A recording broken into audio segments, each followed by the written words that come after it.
Garlic or onion? Imagine you have just one raised bed left in your garden. You have limited time, limited energy, and you want the biggest possible reward for your effort. Which one gets the spot? It sounds like a simple choice. They are cousins, after all. They both belong to the allium family. They are the mother and father of flavor in almost every cuisine on earth. You cannot cook a soup, a stew, or a sauce without one of them. But here is the truth that most seed catalogs won't tell you. As a gardener, they are completely different animals. They require different soils, different timing, and totally different personalities. Choosing between them is not just about what you like to eat. It is about who you are as a gardener. Are you the set-it-and-forget-it type, the efficiency expert? Or are you the nurturer who loves to fuss over every leaf and water every day? Are you gardening to save money? Or are you gardening to taste something you literally cannot buy? Today, we are going to settle this debate once and for all. We are going to put garlic and onion in the ring together. We are going to strip away the marketing. Look at the biology. Look at the cold, hard economics. And look at the flavor.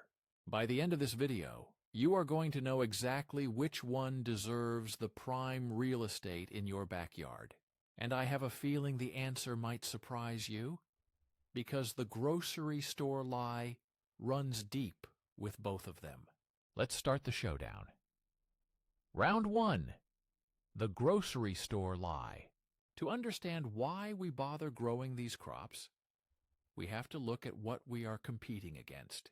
Why grow something if you can buy it for pennies? Let's look at the onion first. Walk into any supermarket in America.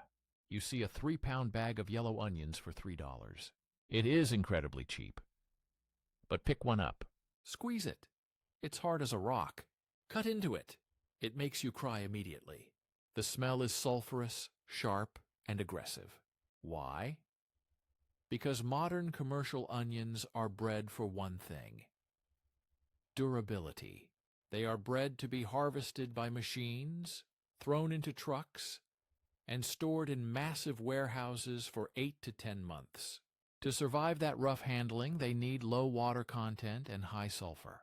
High sulfur means hot. It means pungent. When you eat a raw, store-bought onion on a burger, it overpowers everything. It burns. We have accepted this as normal. But it's not normal. It's industrial. Now let's look at the store garlic. It's white, it's clean, it has no roots. And as we've discussed on this channel before, it is essentially a ghost. It is often imported from overseas. It was harvested 6, maybe 9 months ago. To keep it white, it's sometimes bleached. To stop it from sprouting on the long journey, it is often treated with growth inhibitors. It provides heat, sure. But does it have soul? No, the oils have dried out, it's flat. The flavor gap. If you grow your own onions, specifically long day sweet onions, or heirlooms like Ailsa Craig or Walla Walla, the difference is shocking. A homegrown onion can be eaten almost like an apple. It is juicy, crunchy, and sweet. It has high sugar content. You cook it, and it caramelizes in 10 minutes, not 40. It is a completely different vegetable. But garlic, homegrown hardneck garlic, the kind with the purple stripes, is complex. It has notes of mushroom, earth, and nuttiness. It is sticky with oil. It smells like a rich meal before you even cook it. The verdict: this is a close call. Both store-bought versions are terrible compared to the homegrown versions. But I give a slight edge to the onion here. The difference between a sulfurous, burning industrial onion and a sweet, juicy garden onion is life-changing. It's a bigger leap in quality. Round 2. The laziness factor. Effort versus reward. This is where the two plants diverge completely. And this is where you need to be honest with yourself about your lifestyle. Let's look at garlic. Garlic is the introvert of the garden. You plant it in the late fall, maybe even today, if the ground isn't frozen yet. You stick a clove in the ground, you cover it with straw, and you walk away. That's it. Winter comes. You sleep, the garlic sleeps. Spring comes, the garlic wakes up. It pushes through the mulch. Does it need weeding? Not really, because you put that thick mulch down in November. Does it need watering? Only if there is a severe drought. The spring rains usually take care of it. Garlic is a survivor. It withstands freezing. It withstands snow. You harvest it in July, cure it, and you are done. If you are a busy person, if you travel, or if you are just a lazy gardener, garlic is your best friend. Now let's look at the onion. The onion is a diva. The onion is needy. First of all, onions are sensitive to daylight. You have to buy the exact right type for your latitude, short day, long day, or intermediate day. If you buy the wrong one, it will never make a bulb. It will just be a green scallion. Second, onions hate weeds. They have skinny, upright leaves that cast no shadow. Weeds love onion beds. If you don't weed your onions every single week, the weeds will overtake them, and your onions will be the size of golf balls. Third, onions have shallow roots. They dry out instantly. If you miss a watering in June, the onion panics and stops growing. Growing a big, exhibition-size onion requires constant attention. You have to baby them. You have to feed them nitrogen. You have to watch them like a hawk. The verdict: garlic wins this round, hands down. Garlic respects your time. Onions demand your time. If you want a harvest without a headache, you choose garlic. Round 3. The economics. Return on investment. Let's talk money. We all like to save money on the grocery bill. Which crop is the better financial asset? Let's do the math on onions. You can buy a bag of 500 onion seeds for about $5. That is incredibly cheap. If you are skilled, those 500 seeds can turn into 500 pounds of onions. That is a massive return on seed cost. However, onions at the store are a commodity. You can buy a 50-pound bag of onions at a restaurant supply store for $15. So even if you grow huge onions, you are competing against a very cheap product. You are growing them for quality, not really for financial savings. Now garlic. Gourmet Hardneck Garlic sells at the farmer's market for $15 to $20 a pound, sometimes more for organic seed stock. At the grocery store, you can buy cheap, soft-neck garlic for maybe $5 a pound, but it's not the same product. But here is the exponential math of garlic. Garlic is a self-replicating machine. You buy 1 pound of seed garlic this year. You plant it. Next July, you harvest 10 pounds. You eat 7 pounds and you save 3 pounds to plant again. The next year, those 3 pounds turn into 30 pounds. Within 3 years, you have more garlic than you can eat, give away, or sell. And you never have to buy seeds again. You have created a perpetual motion machine of food. Because high-quality garlic is expensive to buy, and homegrown garlic is so easy to propagate, the financial win goes to garlic. The verdict: garlic is the better financial investment. It prints money. Onions are a labor of love. Round 4. The storage game. We are gardeners. We want to eat our harvest in January, February, and March. We want food security. Which one survives the winter pantry better? This depends on what you grow. If you grow sweet onions, the delicious ones we talked about, they have high water and sugar content. They rot fast. You have maybe 2 or 3 months to eat them. You have to chop them and freeze them or dehydrate them. If you grow storage onions, the yellow pungent ones, they can last 8 to 10 months. But remember, those are the ones that taste strong. So you have to choose great taste and short life, or average taste and long life. Garlic is different. Soft-neck garlic, the braiding kind, lasts almost forever. You can hang it in your kitchen for a year.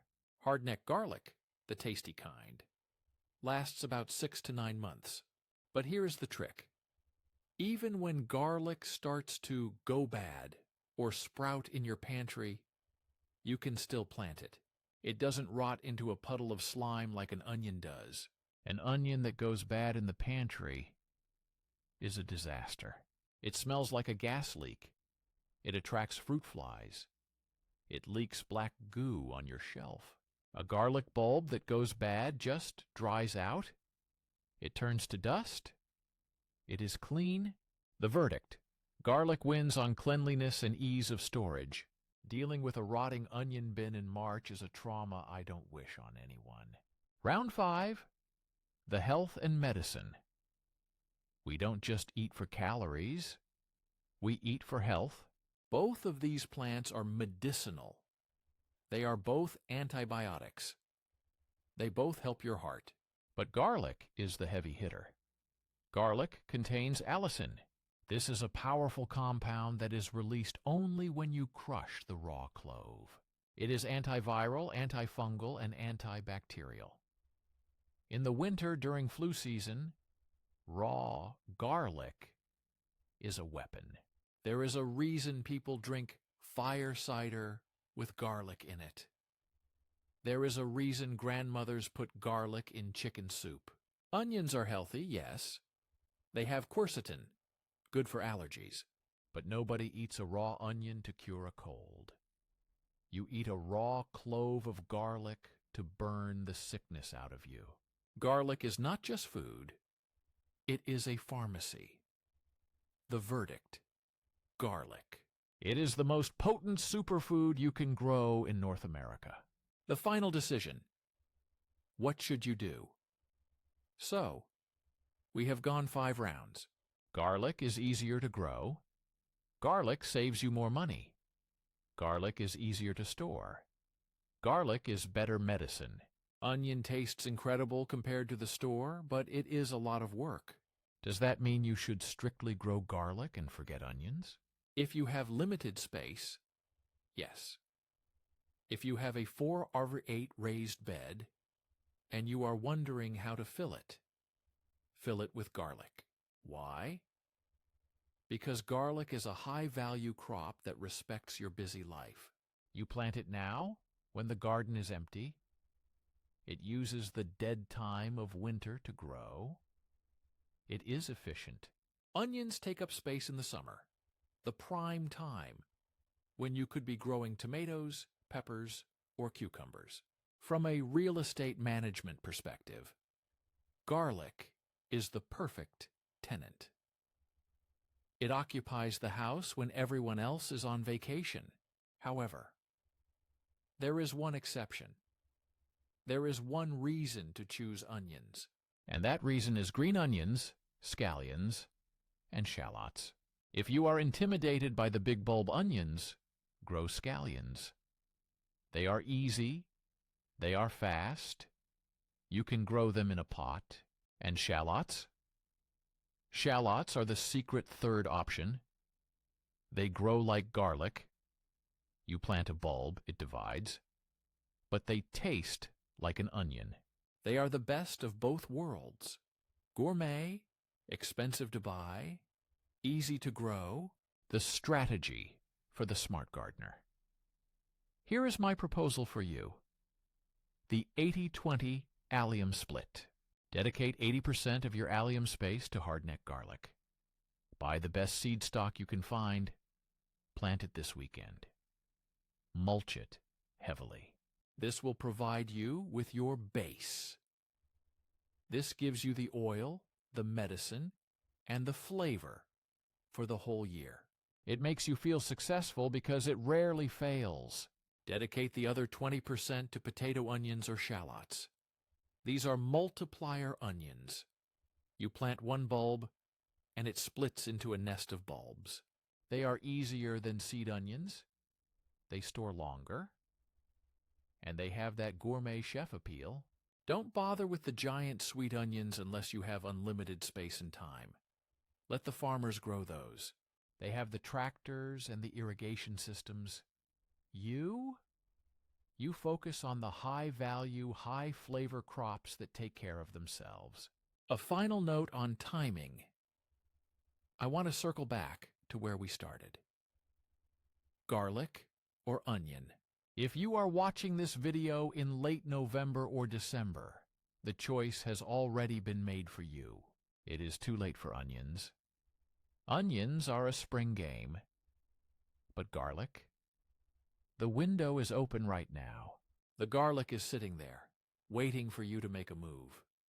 If you don't plant garlic now, you lose a whole year. You can't plant it in April and expect a big bulb. It needs the winter. It needs the cold to divide. So, really, the question isn't garlic or onion. The question is, are you going to act or are you going to wait? Go to the store, not the grocery store. Go to a nursery or go online. Find some music or German red or chestnut red. Get a shovel. Break that crusty November soil. Push those cloves in deep and cover them up. There is a specific kind of peace that comes from planting garlic. It is the feeling of putting money in the bank. You know that while the storms blow and the snow piles up, and while you are sitting inside worrying about the world, something good is happening out there. Something is growing. And when you pull that bulb out of the ground next July and you see that purple skin and you smell that intense aroma, you won't care about onions. You won't care about the grocery store.